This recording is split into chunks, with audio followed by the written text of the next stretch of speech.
UPSC या कोई भी एग्ज़ाम देते समय मुझे लगता है कि पढ़ाई के साथ-साथ आपको और एक्टिविटीज़ भी साथ-साथ करनी चाहिए। देखो रोने लगी न्यारा मैतकी बॉडी है गिरी तूर तुझकी ओरे तूर तुझकी।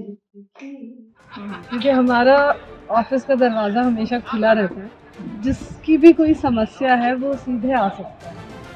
मेरा हमेशा से यही ड्रीम था कि जर्नलिज्म में जाएंगे, क्योंकि मुझे लगता था कि साथ-साथ मेरा सोशल वर्क का भी ड्रीम था।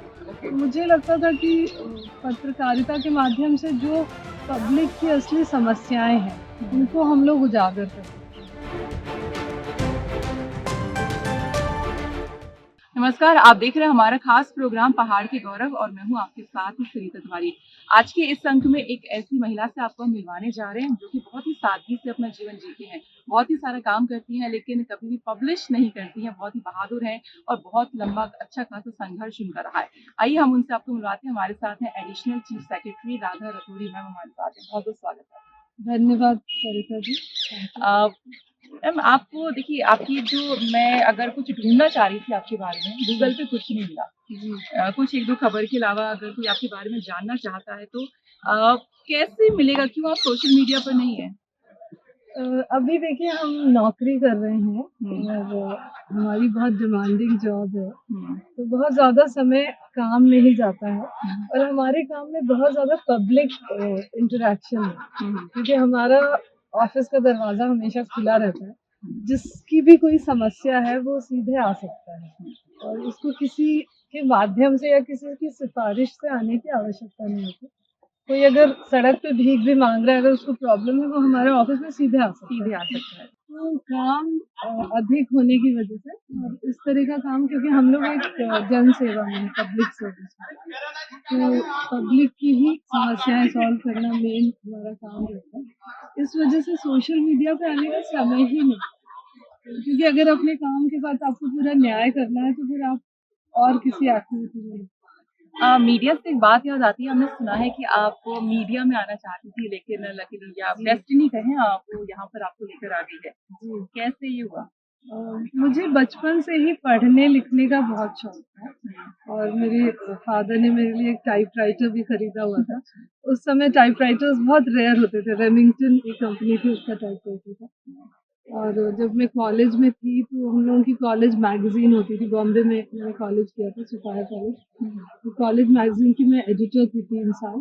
तो वो वाला काम मुझे बहुत अच्छा लगता था, लिखना पढ़ना, एडिटिंग करना, फोटोग्राफ्स लेना, फिल्म्स बनाना।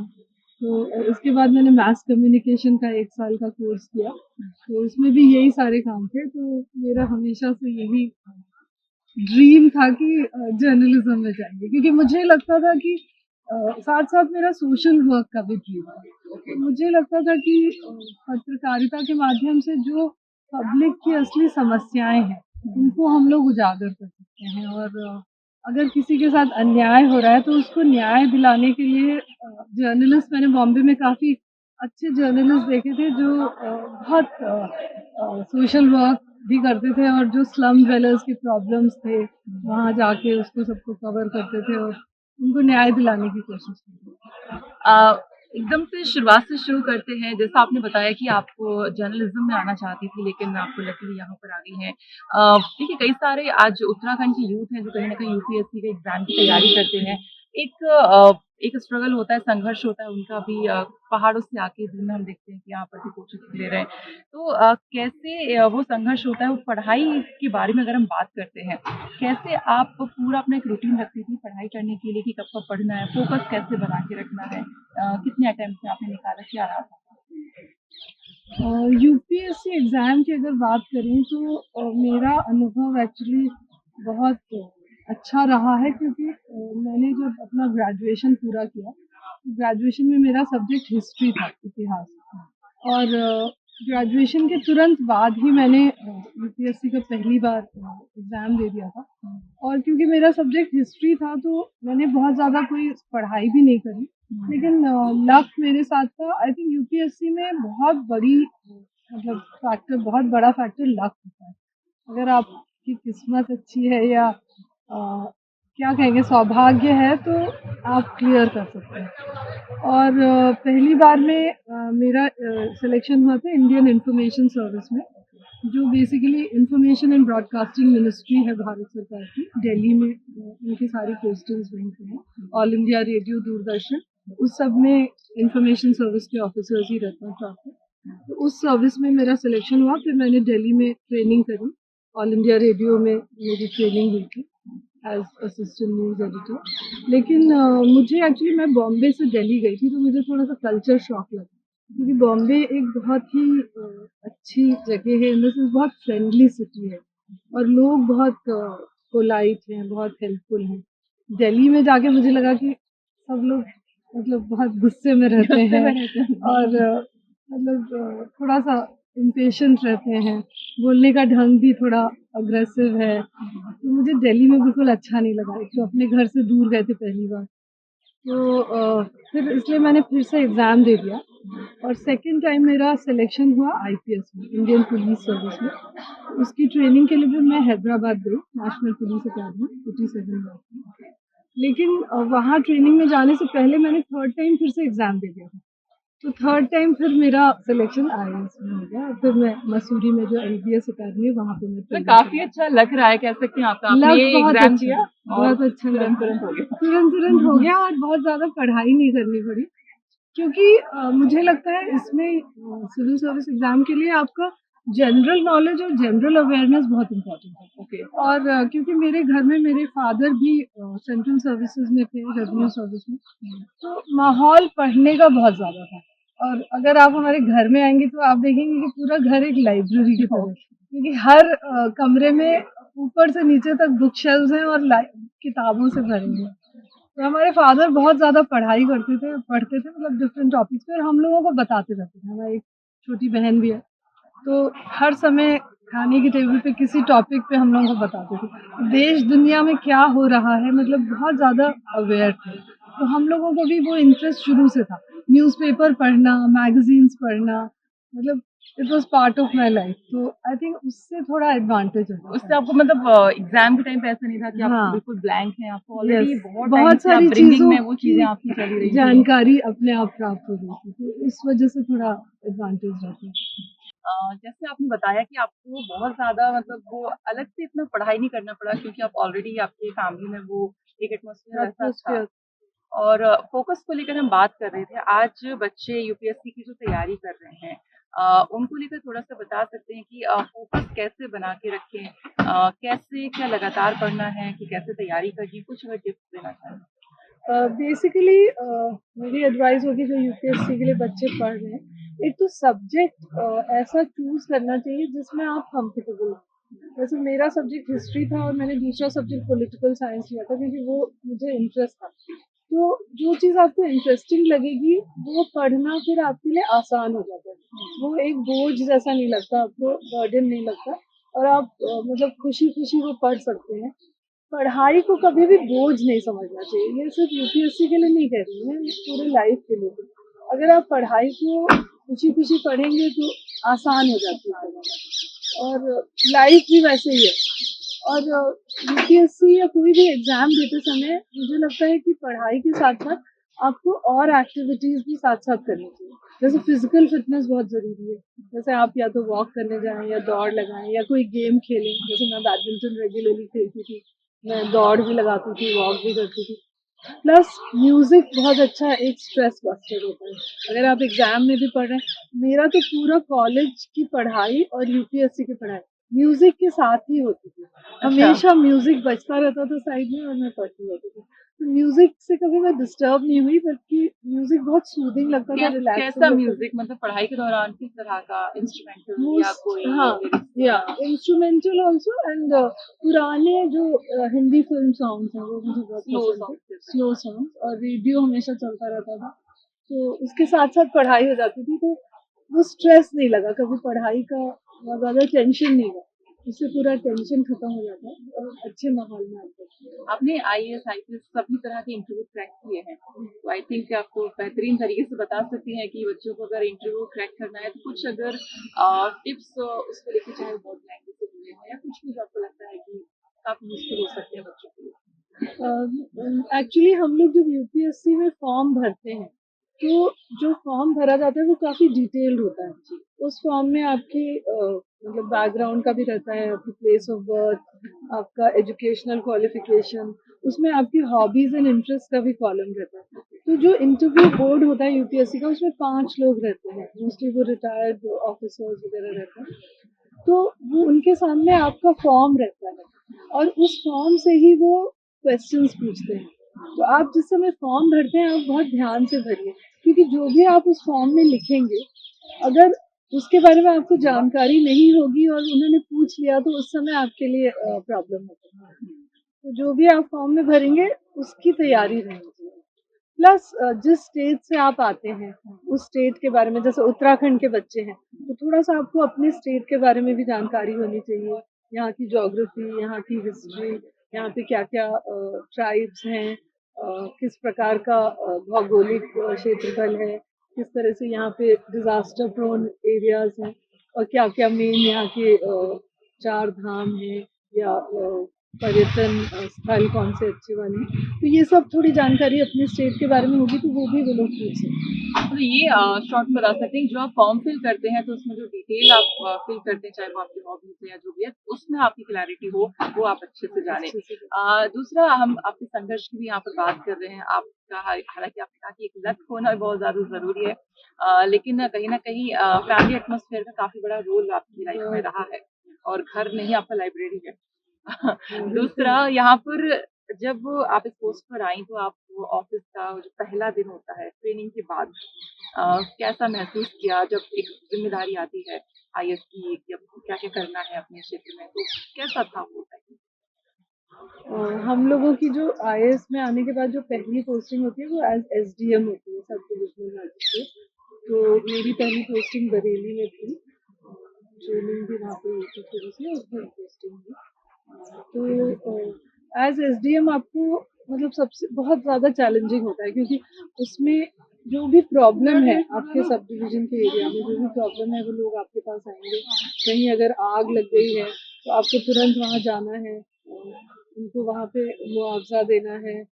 रेवेन्यू का कोर्ट होता है, जो रेवेन्यू के मैटर्स होते हैं, तहसीलदार के कोर्ट से अगर कोई आदेश हुआ है और उससे लोग असंतुष्ट हैं तो वो एसडीएम के कोर्ट में आएंगे अपील में।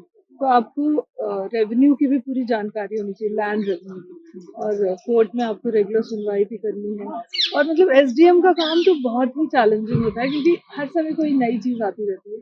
वीआईपी विजिट्स होते हैं, अगर प्रधानमंत्री या राष्ट्रपति आपके एरिया में आ रहे हैं तो आपको उनकी भी सुरक्षा की पूरी जिम्मेदारी होती है। तो इस तरह के चैलेंजेस रहते हैं, every day is a challenge. काफी लंबा अरसा हो गया है। किस तरीके से आप अपने इस पूरे करियर को देखते हैं अब तक का, कितना कोई ऐसा कोई मतलब केस कह लें या कोई भी ऐसा इंसिडेंट रहा उस बीच में जो बहुत ही चैलेंजिंग था करना, या फिर कोई ऐसी कोई चीज आई हो आपके सामने समस्या कोई? चैलेंजिंग इंसिडेंट्स तो बहुत आते हैं हम लोगों के करियर में, और मेन जो चैलेंजिंग पोस्टिंग होती है वो डिस्ट्रिक्ट मैजिस्ट्रेट की होती है। तो मेरी पहली जो डिस्ट्रिक्ट मैजिस्ट्रेट की पोस्टिंग थी वो उत्तर प्रदेश में थी, क्योंकि हम लोग उत्तराखंड बनने से पहले उत्तर प्रदेश काडर में थे।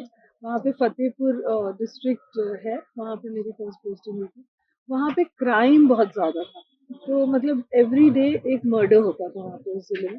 तो जब भी कोई मर्डर होना होता था वहाँ जाना पड़ता था, फिर पूरा उसको कैसे वर्कआउट करना है, पुलिस को भी कैसे गाइड करने के लिए। वहाँ पे मैंने एक इनिशिएटिव लिया था फतेहपुर में, जो जितने भी दिव्यांग जन थे वहाँ पे उनका पूरा एक सर्वे कराया था, जो लेखपाल और पटवारी होते हैं उनके माध्यम से। तो हर गांव का सर्वे करा के पूरी हम लोगों के पास डिटेल इन्फॉर्मेशन आ गई थी कि कितने दिव्यांग हैं और उनको किस असिस्टिव डिवाइस की आवश्यकता है। और एक एलिम्को नाम की संस्था है भारत सरकार की, कानपुर में एक फैक्ट्री भी है उनकी। वहाँ पे वो सारे tricycle, wheel chair, artificial limbs, Baisakhi, ये सब बनाते हैं। तो एलिम्को के साथ टाई अप करके हम लोगों ने कैंप्स लगवाए थे हर ब्लॉक में। वहाँ पे 15 ब्लॉक्स थे, तो 15 ब्लॉक में कैंप लगवा के सभी दिव्यांगजनों का मेजरमेंट वगैरह उन्होंने ले लिया था। उनके मेडिकल सर्टिफिकेट्स भी सबके वहाँ पे बनवा दिए थे, एक डिसेबिलिटी सर्टिफिकेट उनको मिल गया। उसके बाद 3 तहसीलें थी, तहसील स्तर पे हम लोगों ने डिस्ट्रीब्यूशन कैंप्स लगवाए थे। तो 6 महीने के पीरियड में बहुत ही व्यवस्थित तरीके से ये पूरा काम हो गया था और लगभग 5,000 दिव्यांगों को हम लोगों ने वहाँ पे असिस्टिव डिवाइसेस डिस्ट्रीब्यूट कराई थी। और उसमें स्टेट गवर्नमेंट से कोई बजट भी नहीं लिया था हम लोगों ने, क्योंकि एलिम्को ने देखा, जो संस्था थी, कि ये लोग बहुत अच्छे से ये काम कर रहे हैं। उन्होंने कहा कि हम आपके सारे कैंप स्पॉन्सर करें। जो CSR का उनका बजट था, उन्होंने पूरे 5,000 विकलांगों को सारे डिवाइसेस बांटे थे और उसका बहुत ही अच्छा वहाँ पे रिस्पॉन्स मिला था हम लोगों को। तो ये एक बहुत अच्छा एक्सपीरियंस था मेरा फतेहपुर का। और जैसा आपने चैलेंज के बारे में कहा, तो एक बहुत चैलेंजिंग असाइनमेंट था टिहरी डिस्ट्रिक्ट में। जब स्टेट बना था उत्तराखंड का, तो मेरी first posting as district magistrate Tehri Garhwal हुई थी। टिहरी गढ़वाल में एक टिहरी डैम बन रहा था, जो 1979 में जिसका कंस्ट्रक्शन शुरू हो गया था, लेकिन क्योंकि बीच में बहुत ज़्यादा एजिटेशंस हुए थे, तो वो डिले होता गया। और 2001 में जब मैं टिहरी में थी, उस समय वो एजिटेशन एकदम पीक पे था। सुंदरलाल बहुगुणा जी, जो बहुत फेमस पर्यावरणविद हैं, वो भी उस एजिटेशन का पार्ट थे, वो भी वहाँ पे आंदोलन में जाते थे। और ये मैटर हाई कोर्ट चला गया था। हाई कोर्ट ने एक ऑर्डर किया था कि आप इन सभी लोगों को अरेस्ट करिए और डैम का काम भी रुका हुआ है, उसको शुरू करवाइए। तो वहाँ पे हम लोगों को 200 लोगों को अरेस्ट करना था, उसमें 90 महिलाएं थी और टिहरी में कोई भी महिला पुलिस नहीं थी हम लोगों के पास। तो फिर हम लोगों ने देहरादून, हरिद्वार से कुछ महिला पुलिस बुलवाई थी और फिर उनको अरेस्ट करना पड़ा, उनको जेल भेजना पड़ा। मतलब बहुत लंबा एक संघर्ष की कहानी थी। लेकिन अल्टीमेटली उसके बाद ये हुआ कि उनके साथ हम लोगों का एक संवाद कायम हो गया और जो उनकी जेन्युइन प्रॉब्लम्स थी, जो पुनर्वास से संबंधित समस्याएं थी, वो हम लोगों ने उनके साथ डिस्कस करके राज्य सरकार के सामने रखी और राज्य सरकार ने उनको एक बेहतर पुनर्वास का पैकेज दिया। तो उसके बाद वहाँ के लोग सब बहुत मतलब उनसे अच्छा एक पॉजिटिव वो हो गया था, रिश्ता बन गया था। और क्योंकि मैं, मेरे हस्बैंड टिहरी गढ़वाल के ही हैं, ओरिजिनल निवासी, तो वहाँ हाँ, पे हाँ थोड़ा-सा व्यूअर्स भी थोड़ा-सा और आपके बारे में जानना चाहेंगे। जी जैसे आपने बताया हस्बैंड दिल्ली से हैं, आप कहाँ से हैं? कैसे यहाँ हाँ। पे आना हुआ? यहाँ पे आप किस तरह से रम गए? मेरे फादर मध्य प्रदेश के हैं, जबलपुर डिस्ट्रिक्ट है, लेकिन मैं वहाँ पे कभी ज़्यादा रही नहीं। और क्योंकि हमारे फादर सेंट्रल सर्विसेज में थे, तो मेरा बचपन मोस्टली कैलकाटा में भी था। स्कूलिंग और कॉलेज बॉम्बे में, बॉम्बे से किया। उसके बाद जब सर्विसेज में आ गए, तो 87 बैच में मैं IPS में थी और मेरे हस्बैंड मिस्टर अनिल रोटी, वो भी 87 बैच IPS थे। तो नेशनल पुलिस अकेडमी हैदराबाद में हम लोगों की मुलाकात हुई। वहीं से फिर हम लोगों की दोस्ती हुई और फिर आगे बात बढ़ी, फिर शादी तक गई। 89 में हम लोगों की शादी हुई, 1989 में। और उसके बाद हम मध्य प्रदेश काडर में थे। शादी के बाद हमने काडर चेंज करके उत्तर प्रदेश में आए। फिर उत्तर प्रदेश से जब उत्तराखंड बना, तब हम लोग यहाँ आ गए। और टिहरी गढ़वाल में जब मेरी पोस्टिंग हुई, तो वहाँ पे लोग सब कहते थे कि क्योंकि रतूड़ी नाम लगा हुआ है वहाँ पे, बहुत बहुत ज़्यादा रतूड़ी थे, तो वो लोग बहुत खुश होते थे। वो कहते थे कि ये तो उत्तराखंड की बुआरी है। बुआरी मतलब बहू। तो उस वजह से बहुत अच्छे से लोगों ने एक्सेप्ट किया। और जो भी वहाँ पे मैंने काम किया टीवी में, उसका बहुत अप्रिसिएशन भी मुझे मिला, बहुत सम्मान मिला। तो अच्छा एक्सपीरियंस था। मैम, हमने सुना आपको यहाँ का जो म्यूज़िक है, जो संस्कृति है, उससे बहुत ही ज़्यादा लगाव भी रखती है। अगर यहाँ के गाने की हम बात करें, पहले तो बताइए आप किसके गाने सुनना पसंद करती हैं? और कोई गाना अगर आप हमारे दर्शकों के लिए गुनगुनाना चाहें? यहाँ का म्यूजिक बहुत ही अच्छा है। और मुझे एक तो नरेंद्र सिंह नेगी जी के बहुत गाने हम लोग सुनते हैं। और यंग सिंगर्स में चारू सेमवाल है। चारू सेमवाल की मैं बहुत बड़ी फैन हूँ। और आपने बोला एक गाना गुनगुना दो, तो उन्हीं का एक गाना है जो मुझे बहुत पसंद है।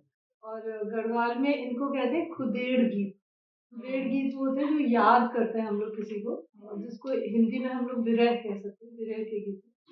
और विशेष रूप से जो लड़कियों की जब शादी हो जाती है और वो अपने ससुराल में रह के अपने मायके को याद करती हैं, उसी भावना का ये गीत है। घुघुती खुरोण लगी न्यारा में की होनी गोरी है गिरी तूर तुझ की होरी तूर तुझ की घुघुती खुरोण लगी न्यारा में की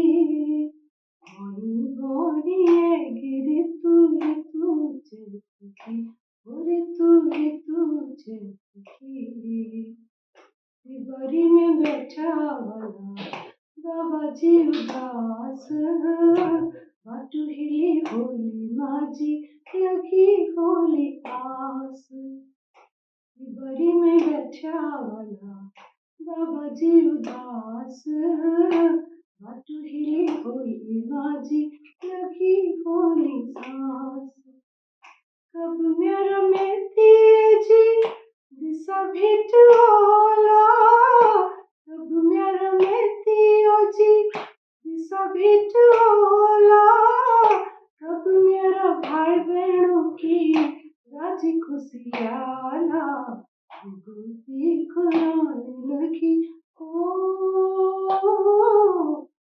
गुलती खुलाने लगी प्यारा में की होली होली है गिरी तुझे तुझे लिखी होली तुझे तुझे लिखी। बहुत ही आपकी आवाज़ भी बहुत अच्छी है। आज आप लोग सामने से सुन रही हूँ क्योंकि ये थोड़ी संस्कृति की बात ऑफ़िस में आपके तो थोड़े काम की बात करते हैं। आप आई नो बहुत सारे लोग अभी मिलने के लिए बैठे हुए हैं अलग-अलग कामों से आपके लिए। एक विमेन के लिए क्योंकि कई सारी ज़िम्मेदारियाँ होती हैं, परिवार होता है, ऑफ़िस भी होता है और आपके पास बहुत ही इम्पोर्टेंट जो विभाग हैं। कैसे मैनेज करती हैं? मतलब जो आपका रूटीन होता है, किस तरह से आपके मतलब डे स्टार्ट होता है? एक्चुअली आपने बहुत अच्छा सवाल पूछा क्योंकि टाइम मैनेजमेंट विशेष रूप से जो महिलाएं होती हैं उनके लिए बहुत इम्पोर्टेंट होता है क्योंकि हम लोगों के ऊपर डबल रिस्पॉन्सिबिलिटी होती है तो ऑफिस की भी होती है घर की भी होती है जैसे हमारे माता पिता भी अभी तो वो लोग गुजर गए कुछ दिन पहले लेकिन हमारे साथ ही रहते थे क्योंकि हमारा कोई भाई नहीं है हम लोग दो बहनें हैं तो माता पिता भी हमारे साथ रहते थे हमारी मदर इन लॉ भी रहती हैं और बच्चे भी थे जब छोटे तो बहुत सारी रिस्पॉन्सिबिलिटीज होती थी अब तो धीरे धीरे एज के साथ कम हो जाता है लेकिन आपको फिर हर रिश्ते को बहुत ईमानदारी से निभाना पड़ता है चाहे आपका ऑफिस के साथ आपका रिश्ता है या आपके परिवार के साथ है सबको अगर आप पर्याप्त समय देंगे तो कोई कठिन नहीं है, काम हो जाता है और अगर आपको सपोर्टिव फैमिली मिले हमारे पति भी बहुत सपोर्ट करते हैं उन्होंने हमेशा बहुत सारी चीज़ों में शेयर किया जो काम होता है घर का और बच्चों का भी बहुत ध्यान रखा उन्होंने जब मैं टीवी गढ़वाल में पोस्टेड थी तो बच्चे बहुत छोटे थे हमारी छोटी वाली बेटी 4 साल की थी लेकिन उन्होंने दोनों बेटियों को देहरादून में क्योंकि स्कूल में एडमिशन हो गया था यहाँ का स्कूल अच्छा था तो उन्होंने कहा नहीं उनको यहीं पढ़ने दो तो उन्होंने माँ की तरह पूरे 1.5 साल तक बच्चों का बहुत अच्छा ध्यान रखा और इस तरह का सपोर्ट मिलता है तो हम लोग फिर थोड़ा ईज़ी हो जाता ईज़ी है। हो जाता है। अच्छा, बहुत सारे युवा आपको सुन रहा होगा, तो उनके लिए आप कुछ संदेश देना चाहेंगे और खासकर उन बच्चों के लिए जो किसी न किसी एग्ज़ाम की प्रिपरेशन कर रहे हैं, खासकर यूपीएससी की प्रिपरेशन कर रहे हैं। तो किस तरीके से उनकी लाइफ़स्टाइल रहे या क्या वो अपनी लाइफ़ में ऐड ऑन करें? या मतलब किस तरीके से उनका एक रूटीन रहे कि वो बेटर एग्ज़ाम मतलब क्लियर कर पाएँ? अ, मेरा जो आप जो संदेश पूछ रही हैं या मैसेज जो युवाओं के लिए उत्तराखंड के युवाओं के लिए है वो यूपीएससी एग्ज़ाम अगर जो लोग दे रहे हैं उनको मेरी बहुत शुभकामनाएं हैं आप अगर व्यवस्थित तरीके से विषय को समझ के पढ़ेंगे और अपना एक रेगुलर लाइफस्टाइल रखेंगे अपने सेहत का भी ध्यान रखेंगे रेगुलर एक्सरसाइज करेंगे तो निश्चित रूप से आपको एग्ज़ाम में फ़ायदा मिलेगा इसके अलावा आप लाइफ में चाहे कुछ भी कर रहे हो एक मैसेज मेरा युवाओं के लिए है कि कभी निराश नहीं होना चाहिए क्योंकि अगर एक खिड़की बंद होती है तो दूसरा दरवाज़ा खुल जाता है और कभी भी नकारात्मक सोच की तरफ नहीं जाना चाहिए, डिप्रेशन में नहीं जाना चाहिए। आजकल ड्रग्स की एक बहुत बड़ी समस्या हम लोगों के सामने आ रही है, उत्तराखंड में भी है और माननीय मुख्यमंत्री जी ने एक टारगेट भी दिया है कि 2025 तक ड्रग फ्री देवभूमि हम लोग बनाएँ। तो उसके लिए मुझे सभी युवाओं का, सभी परिवार वालों का, सबका सहयोग चाहिए, सारे उत्तराखंड के निवासियों का।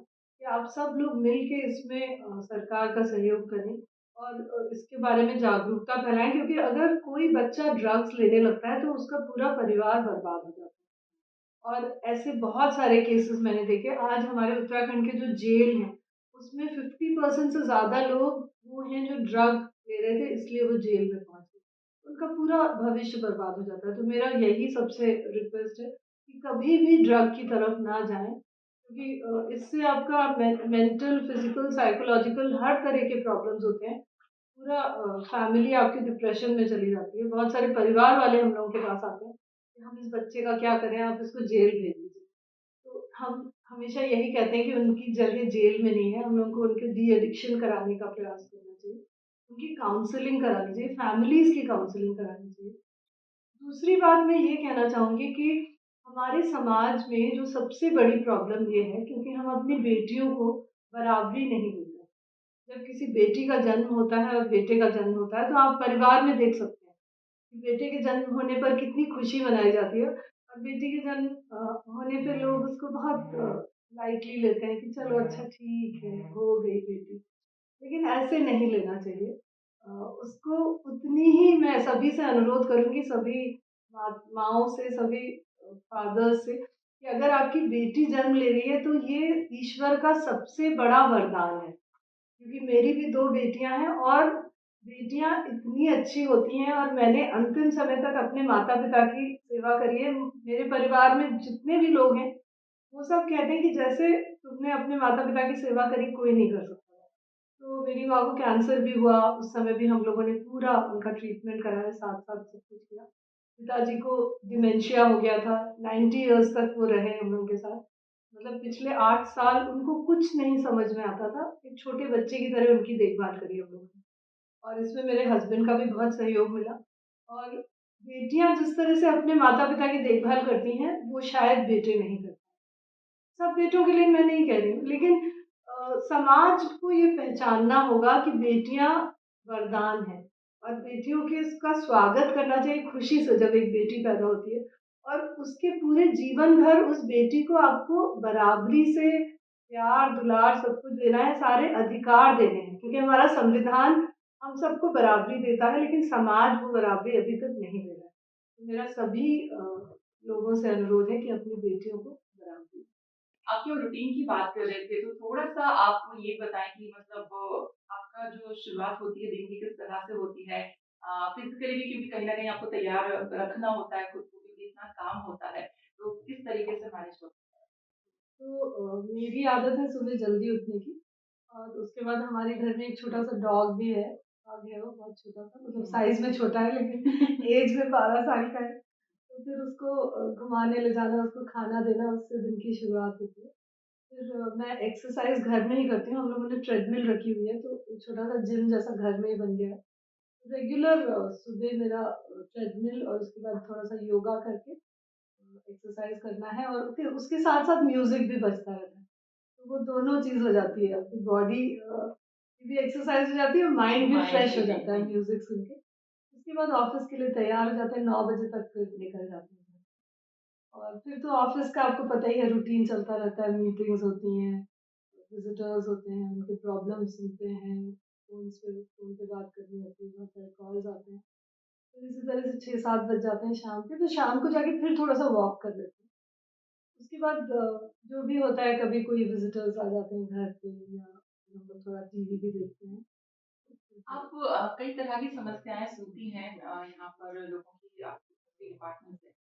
कुछ ऐसा होता है कि किसी व्यक्ति की कोई समस्या है, हालाँकि अब तो बहुत टाइम हो गया है आपको सुनते-सुनते कि घर तक ले जा रहे नहीं, वो समस्या है किसी की या किसी की समस्या सुलझाने के बाद आपको अच्छा लग रहा है, वो अनुभव हो रहा है। बहुत अच्छी आपने अच्छी बात पूछी क्योंकि मेरी लाइफ़ में जो सबसे बड़ा मेरा अचीवमेंट है, मैं ये कहूँगी कि मेरा एक दुआ बैंक है। तो जब आप किसी की हेल्प करते हैं और वो लोग आपको धन्यवाद देते हैं, तो वो मुझे दुआ देते हैं। तो उन दुआओं को मैं कलेक्ट करती रहती हूँ और मेरा पूरे 35 साल की नौकरी हो गई और मेरा दुआ बैंक हमेशा भरा रहता है। हुँ, तो मुझे बहुत खुशी होती है अगर किसी की प्रॉब्लम मैं सॉल्व कर सकती हूँ। तो इसमें विशेष रूप से मैं कहना चाहूँगी जो हमारी अनाथ बेटियाँ हैं, जैसे यहाँ पे एक अनाथ आश्रम है। जो अनाथ बालिकाएँ हैं, मैं वहाँ बीच-बीच में जाती रहती हूँ, तो एक तरह से मैंने उनको अडॉप्ट किया हुआ है। तो उनके जो भी प्रॉब्लम्स होते हैं, जैसे एक अनाथ बेटी है, जिसको नर्सिंग की ट्रेनिंग करनी थी, तो मैंने उसको फिर नर्सिंग कॉलेज में बात करके उसकी फ्री ट्रेनिंग वहाँ से करवा दी थी। फिर उसको ट्रैवल करना होता था अनाथ आश्रम से कॉलेज तक, तो उसका बस पास बनवा दिया था कि क्योंकि उनके पास तो कोई पैसा नहीं। और जो ट्रेनिंग के दौरान भी उसको जैसे कभी बुक्स खरीदनी है या कभी फ़ोटोकॉपीइंग करनी है नोट्स की, तो हम पूछते रहते थे तुमको कितना पैसा चाहिए, जो उसको चाहिए होता था थोड़ा बहुत उसको देते रहते। तो इसी प्रकार से और भी बहुत सारी जो गरीब बालिकाएँ हैं, अगर वो अपना एजुकेशन पूरी नहीं कर पा रही हैं, तो मेरे संपर्क में जो भी बालिका आती है, अगर उसको अपनी पढ़ाई के लिए पैसा चाहिए, तो मैं उसको अलग से हेल्प करती हूँ। तो मुझे बहुत अच्छा लगता है क्योंकि उन सब की दुआएँ मुझे मिलती रहती हैं और यही रीज़न है आई थिंक कि मेरी जीवन बहुत मतलब बहुत प्रसन्न है और बहुत खुश खुश रहने का मेरा नेचर ही है। उसमें वो सब दुआएँ बहुत आपका आपको देख के ऐसा लगता है आप बहुत ही सादगी से रहती हैं, इतना सारा काम है मतलब किस तरह से ये मतलब क्या फैमिली से ही चलता आ रहा है इस तरह से जो सादगी है आपके अंदर आपकी पूरी फैमिली में तो ये किस तरह मतलब क्यों कैसे आई है? हाँ, माता-पिता ये से आप या सही कह रहे हैं, ये फैमिली में ही आती है ये चीज़। मेरे माता-पिता भी बहुत सिंपल थे। मेरे फादर जिस समय चीफ कमिश्नर इनकम टैक्स थे बॉम्बे में और बॉम्बे में इनकम टैक्स डिपार्टमेंट की काफ़ी इम्पोर्टेंस है। लेकिन वो पब्लिक बस से ऑफ़िस जाते थे। उन्होंने सरकारी गाड़ी भी नहीं ली, हम तो अपनी सरकारी गाड़ी यूज़ करते हैं, तो उनके लेवल पे हम लोग नहीं पहुँच पाए। वो कहते थे इतना अच्छा बस सिस्टम है बॉम्बे का, मैं क्यों सरकार का पेट्रोल वेस्ट करूँ, क्यों मैं गाड़ी मंगाऊँ? वो पब्लिक बस से ही जाते थे। वो अपना खाना भी अपने टिफ़िन में घर से पैक करवा के एक वो बैग ले जाते थे हमेशा। उनको लोग उनके ऊपर हँसते भी थे, ये झोले वाले आ गए। वो अपना बैग खुद उठाते थे, उसमें उनका टिफ़िन रहता था, उनकी चाय भी वो घर से ले जाते थे। तो मतलब उस तरह का उनका आइडियलिज़्म था, तो वही बचपन से हम लोगों ने देखा और मेरे हस्बैंड भी उसी तरह के हैं। वो यहाँ पे डीजीपी थे, लेकिन कभी उन्होंने घर पे कोई पुलिस के कर्मी को नहीं बुलाया, कोई भी मतलब सरकारी हेल्प कभी भी घर के लिए नहीं ली। घर का काम हम लोग अपने आप ही करते हैं और ये एक सादगी है जो कि जीवन में आगे हमेशा हेल्प करेगी। घर की काम भी आप खुद ही सारा खुद खुद ही ही करते करती हैं, हैं, हाँ, कोई सरकारी सरकारी हेल्प नहीं, घर के वेरी काम नाइस खुद वेरी करते जिस तरह से हमारे देश में हम देखते हैं कि महिला सुरक्षा हमेशा से एक मुद्दा रहा है।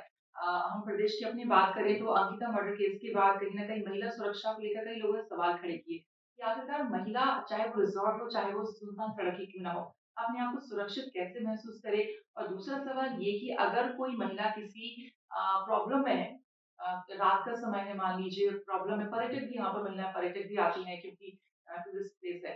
तो कैसे वो इमीडिएट ऐसा क्या करें कि तुरंत उनके पास पुलिस की हेल्प पहुँचे उत्तराखंड में? अ, देखिए अब जो आपने पूछा इसमें 2 पार्ट्स हैं। अ, अगर कोई महिला परेशानी में है, अचानक से कोई प्रॉब्लम होता है अकेले सुनसान सड़क में, तो 112 है। आप जब भी 112 दबाएँगे तो तुरंत आपके फ़ोन पे कॉल उठेगा, जो कंट्रोल रूम है यहाँ पे, आप लोग जाके देख भी सकते हैं, वहाँ पे 24 आवर्स लड़कियाँ ही ड्यूटी पे रहती हैं जो फ़ोन उठाती हैं और वो फिर आपकी प्रॉब्लम पूछेंगी और नियरेस्ट थाने को तुरंत बताएँगी और वहाँ से नियरेस्ट थाना या नियरेस्ट जो पेट्रोल कार होगी पुलिस की, वो तुरंत आपके 5-10 मिनट में आपके पास पहुँच जाएगी। तो ये इमरजेंसी रिस्पॉन्स सिस्टम है। इसके अलावा एक और हम लोगों ने नया सिस्टम अभी शुरू किया है हाल ही में, जब आपने जैसे सही बताया कि जो अंकिता का मर्डर हुआ था, बहुत दुखद एक घटना उत्तराखंड में हुई थी और उस समय मुख्यमंत्री जी ने ये निर्देश हम लोगों को दिया था कि कोई ऐसा सिस्टम बनाओ कि महिलाएँ सशक्त भी रहें और सुरक्षित भी रहें। तो महिला सशक्तिकरण और सुरक्षा को जोड़ते हुए हम लोगों ने एक गौरा शक्ति ऐप बनाया था, जो पुलिस ऐप का ही हिस्सा है। इसमें जो भी महिला या बालिका काम करने के लिए जा रही है, तो वो अपने कार्यस्थल से अपना एक सेल्फ रजिस्ट्रेशन कर सकती है उस ऐप को डाउनलोड करके और उससे ये होगा कि उसके कार्यस्थल से जो नियरेस्ट पुलिस थाना होगा, हर पुलिस थाने पे एक महिला हेल्प डेस्क है, जहाँ पे महिला सब इंस्पेक्टर और महिला कांस्टेबल्स कार्यरत हैं। तो वहाँ जो लोग काम करेंगे, उनके पास उस लड़की का नंबर आ जाएगा, वो कॉन्फिडेंशियल रहेगा, उसकी गोपनीय रहेगी आइडेंटिटी और किसी को नहीं बताया जाएगा और वो उसको फिर कॉल बैक करके पूछेंगे उस लड़की को कि बेटा तुमको कोई प्रॉब्लम तो नहीं है, तुम ठीक हो तुम्हारे कार्यस्थल में कोई परेशानी तो नहीं है, अगर कोई परेशानी हो तो हमें बताओ। तो एक सुरक्षित माहौल देने के लिए ये एक नया प्रयास उत्तराखंड सरकार ने किया है। और मुझे उम्मीद है कि ज़्यादा से ज़्यादा लड़कियाँ इसका फ़ायदा लेंगी और एक रिलेशनशिप मैनेजर की तरह जो महिला कार्मिक हमारे थाने में है, वो उनसे संपर्क करेगी और उसको विश्वास दिलाएगी कि हम आपके साथ अ, कोई लगभग आइडिया कि कितनी महिलाओं ने, लड़कियों ने जो है इसमें रजिस्ट्रेशन करवा लिया है और कितने जो पुलिस विभाग के डीजीपी ने बताया है मुझे कि 70,000 70,000 महिलाओं ने इसमें अब तक रजिस्ट्रेशन कराया है गौरा शक्ति में, और लगभग शायद 25,000 को उन रिलेशनशिप मैनेजर्स ने कॉल बैक भी किया। कुछ इसमें वर्किंग वुमन कितनी है? मतलब ये है कि वो सारी वर्किंग ही है या स्कूल गोइंग है? ऐसे भी स्टूडेंट्स के लिए भी है और वर्किंग वुमेन के लिए भी है। इनफैक्ट अभी एक घटना रिसेंटली संज्ञान में आई थी अल्मोड़ा की, और अल्मोड़ा के एसपी ने उसमें बहुत अच्छा कार्रवाई करी। वहाँ पे वो स्कूल में एक उन्होंने ये जो गौरा शक्ति के लिए अब सभी जगह जागरूकता की जागरूकता वर्कशॉप्स अभियान। चलाई जा रही हैं। तो उसमें जो अल्मोड़ा पुलिस ने जो जागरूकता कार्यक्रम चलाया था, उसमें एक स्कूल में वो लोग थे, तो एक छात्रा जो थी, उसको हिम्मत मिली और उसने उसके साथ 4 वर्ष से दुष्कर्म हो रहा था। उसने अपनी पीड़ा पुलिस को सुनाई और उसके बाद तुरंत उसकी शिकायत पे एक वहाँ पे जो बुजुर्ग व्यक्ति थे, मतलब वो 68 इयर्स के थे, लेकिन वो उसको परेशान कर रहे थे उस बालिका को, और अब उनको जेल भेज दिया गया है। ये वेरी इसकी नाइस। न्यूज़ भी आई है, इसका आप एक शॉट भी ले सकते हैं। तो ये अल्मोड़ा पुलिस का बहुत अच्छा एक जागरूकता का मतलब एक पॉजिटिव इम्पैक्ट हुआ। उसके बाद 4 और लड़कियों ने भी शिकायत की, उसी व्यक्ति के बारे में। तो हम लोगों ने निर्देश दिया है कि उसको कड़ी से कड़ी सज़ा मतलब ये दिलाएँ, छात्राएँ और ये कैसे सब हाँ, लड़कियाँ 16 साल से कम उम्र की थी। मतलब उन बच्चियों के साथ इस तरह की घटनाएँ हो रही हैं, लेकिन उनके अंदर वो हिम्मत ही नहीं आ जी, रही बोलने की। तो बिल्कुल। कहीं न कहीं ये जागरूकता अभियान से एक बोलने की हिम्मत आ रही है कि हिम्मत आ आप रही है। आगे आइए, अपनी बात रख अपनी सकते बात हैं। कहिए और उसमें कार्रवाई करेगी, और पुलिस आपके साथ है। और मैं चाहूँगी कि आपके मीडिया के माध्यम से भी, क्योंकि बहुत लोग आपका चैनल देखते हैं, तो इसके बारे में जागरूकता फैलाएँ कि जहाँ भी कोई अन्याय हो रहा है किसी महिला या बालिका के साथ, तो निकल के बाहर आएँ और उसमें निश्चित कार्रवाई हो। बोले। दूसरा यहाँ पर एक और सवाल लेना चाहूँगी इसी को लेकर ही, अगर हम वर्किंग वुमेन की बात करें, तो सुनने में ये भी आया था कि उत्तराखंड में बहुत वर्किंग वुमेन कम है, पढ़ाई तो कर रही हैं लेकिन वो जॉब नहीं कर रही। बहुत कम महिलाएँ यहाँ पे जॉब कर रही हैं।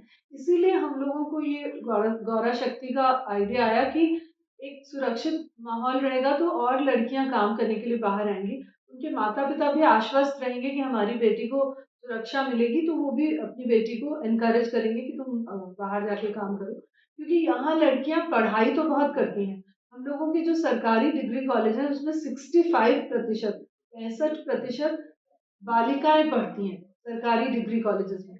लेकिन पढ़ाई के बाद जब उनकी शादी हो जाती है तो ज़्यादातर महिलाएँ फिर काम नहीं करती, वो अपने घरेलू का कामकाज में ही व्यस्त रहती हैं। तो हम लोग चाहते हैं और अधिक महिलाएँ बाहर आएँ और घर के तो जो साथ-साथ बाहर भी ऐप काम में करें। रजिस्ट्रेशन हुआ है तो वर्किंग वुमन कितनी रजिस्टर्ड हुई हैं? उनमें से मतलब ओवरऑल एक पर्सन की बात करें, total I think 70,000 total registration है। 70,000 है। उसमें अभी हम लोगों को ये डेटा नहीं मिला है कि नॉन वर्किंग वर्किंग कितनी है, स्टूडेंट्स कितनी है, वो भी हम लोग निकलवा लेंगे। उत्तराखंड तक से बातचीत करने के लिए आपका बहुत-बहुत शुक्रिया। आपको भी बहुत-बहुत शुक्रिया सरिता जी, आपसे बात करके बहुत अच्छा लगा। Thank you.